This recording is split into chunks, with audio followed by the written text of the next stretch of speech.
குற்றம் நடந்தா நடவடிக்கை எடுக்கிறோம், குற்றம் நடந்தா நடவடிக்கை எடுக்க தானே செய்யணும், அதுதான் நாங்க பண்றோம் அப்படின்றாரு காமாட்சி நாயுடு சார். 3 வயசு குழந்தை மேல தப்பு இருக்கு அப்படின்னு ஒரு மாவட்ட ஆட்சியர் பேசுறாரு. பணியிடை மாற்றம் செஞ்சது மட்டும் ஒரு நடவடிக்கை அப்படின்னு எடுத்துக்க முடியுமா? அதாவதுங்க, திராவிட மாடல் அப்படின்னு சொன்னாங்க. நாங்கள் இப்போ தான் பார்க்குறோம் அது முழுவதுமாக பெண்களுக்கு எதிரான ஒரு மாடலாக இருக்கிறதுக்கு தான் இப்படி பேர் வச்சிருக்காங்களா? ஆமாம்மா, அப்படி தான் வச்சிருக்கோம். நான் பேசும்போது நீங்க பேசாதீங்க.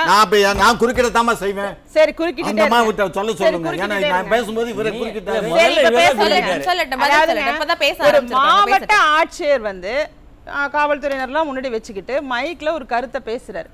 அப்படி பேசும்போது ஒரு அடிப்படையாக இது மாதிரியான ஒரு கருத்தை வைக்கிறமே அப்படிங்கிற ஒரு எண்ணம் அவருக்கு ஏன் இல்லைன்னு கேட்டா, இதற்கு முன்னால் நடந்த சம்பவங்கள் எல்லாம் என்ன நடந்திருக்கோ அதை அவர் அடிப்படையாக வச்சிருக்காரு. என்ன வச்சிருக்காரு? இந்த நேரத்துல அங்க எதுக்கு இருந்தாங்க, இந்த நேரத்துல அந்த பொண்ணு எதுக்கு அங்க போனா, ஏன் அந்த ஆண் நண்பரோட போனா, இது எதுக்கு அது எதுக்குன்னு இந்த மாதிரியான விஷயத்தை எல்லாம் தானே இந்த திராவிட மாடல் சுட்டி காமிச்சிட்டே இருக்காங்க.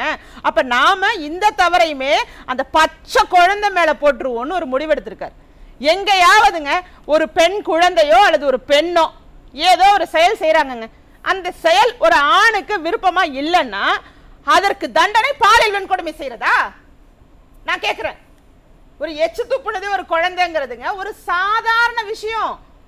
இந்த விஷயத்த ஒரு மைக்ல ஒரு மாவட்ட ஆட்சியர் சொல்ற லெவலுக்கு சொல்ற செய்தியே கிடையாது. இதை யாராவது எங்கேயாவது கேட்டா என்ன நினைப்பாங்க?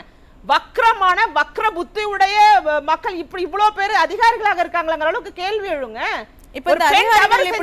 அப்ப எந்த பெண் எந்த தவறு செஞ்சு ஒரு ஆணுக்கு பிடிக்கலன்னா பாலியல் வன்கொடுமை செஞ்சிருவாங்க. அப்ப அந்த பெண்ணு தான் திருத்திக்கணும். அப்ப என்ன குற்றம் பண்ணாலும் நமக்கு எந்த ஒரு தண்டனையும் கிடைக்காது, தப்பிச்சிடலாம் அப்படின்ற ஒரு தைரியம் எடுத்துக்கலாமா? தண்டனையிலேருந்து தப்பிக்கிறதும் தண்டனை அது குற்றங்கள் புரிபவர்களுக்கு தானே அப்பாவா இருக்காரு. நான் ஏற்கனவே சொன்னேன். இன்னைக்கு நீங்க கொடுத்திருக்க தலைப்பிலேயே அவர் யாருக்கு அப்பாவா இருக்காரு இந்த மாதிரி எல்லாம் பேச அது அவங்களுடைய கருத்து. அது அவங்களுடைய கருத்து. அவங்க சொல்றதுக்கு அவங்க தான் பொறுப்பு. அது எப்படி சொன்னா அவங்களுடைய கருத்து. ஏன்னா ஞானசேகரன் மேலங்க, ஞானசேகரன் மேல அவ்வளவு வழக்குகள் இதற்கு முன்னால இருக்கு. ஏகப்பட்ட வழக்கு. கூகுள் மேப்பை பார்த்து எந்த வீட்டுக்கு போய் திருடணும்னு சொல்லி திட்டம் போட்டு திருடிட்டு இருக்க ஒரு எல்லா விதமான குற்றங்களும் அவர் மேல இருக்கு. இந்த குற்றம் மட்டும் இல்ல, திருட்டா இருக்கட்டும், போதைப் பொருள் கடத்தலா இருக்கட்டும், எல்லா விதமான குற்றமும் இருக்கு. பாலியல் கொடுமையை முன்னாடியே செய்ததா இருக்கட்டும், இது மாதிரி எல்லாமே இருக்கிற ஒரு நபரை உங்க கட்சி நிகழ்ச்சிகள்லாம் கூட வச்சுக்கிட்டு ஒரு அமைச்சர் வந்து இவ்வளவு க்ளோஸா இருந்திருக்காரு, இதுக்கு என்ன சொல்ல போறீங்க? எங்களுக்கு தெரியாதுன்னு சொல்ல போறீங்களா? அதனாலதான் சொல்றோம், இந்த குற்றம் செய்பவர்களுக்கு தான் நீங்க அப்பா சித்தப்பா எல்லாம், நீங்க பாதிக்கப்பட்டவர்களுக்கு கிடையாது. ஒரு 3 வயசு குழந்தைய பத்தி நீங்க பேசுறீங்கன்னா இதை விட வேற என்ன சொல்றது? பெண்களை நீங்க இன்னும் வேற எந்த அளவுக்கு வஞ்சிக்க போறீங்க, எந்த அளவு துன்பப்படுத்த போறீங்க, மனதளவுல காயப்படுத்திட்டு இருக்கீங்க.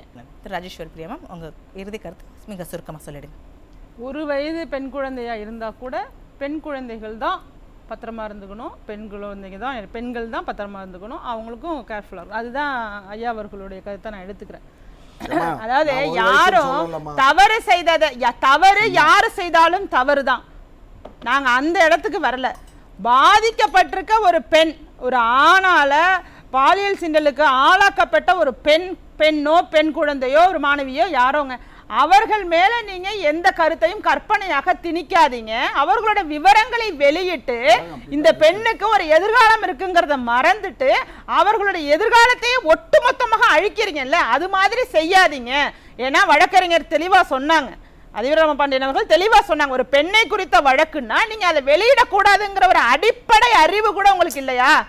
நீங்க கோச்சுக்கிட்டாலும் உண்மையதான் சொல்றேன். உங்க அறிவை கொஞ்சம் கொடுங்க. இந்த திமுக ஆட்சியில குற்றவாளிகளுக்கு எவ்வளவு தைரியம் இருக்குங்கிறதுக்கு ஒரு எடுத்துக்காட்டு, கொலை செஞ்சுட்டு இன்ஸ்டாகிராம்ல பதிவு போட்டிருக்கானுங்க. கொலையாளிகள் கொலை செய்து விட்டு அதை இன்ஸ்டாவில பதிவு பண்ற அளவுக்கு தைரியம் இருக்குன்னா நீங்க என்ன ஆட்சி செய்றீங்க? உங்களுடைய ஆட்சியின் மேல ஒரு துளி கூட பயம் இல்ல, என்ன வேணாலும் செய்யலாம், தப்பிச்சுக்கலாம், நம்மள அப்பா காப்பாத்திடுவாரு. இதைத்தான் மீண்டும் மீண்டும் நான் கூறுகிறேன்.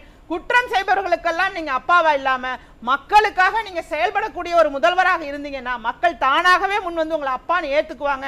நீங்களா விளம்பரப்படுத்தி ஒரு கூட்டத்தை ரெடி பண்ணி அப்பா சொல்லுன்னு சொல்லி கொடுக்க தேவையில்லை அப்படிங்கிறது என்னோட கருத்துக்கு நன்றி.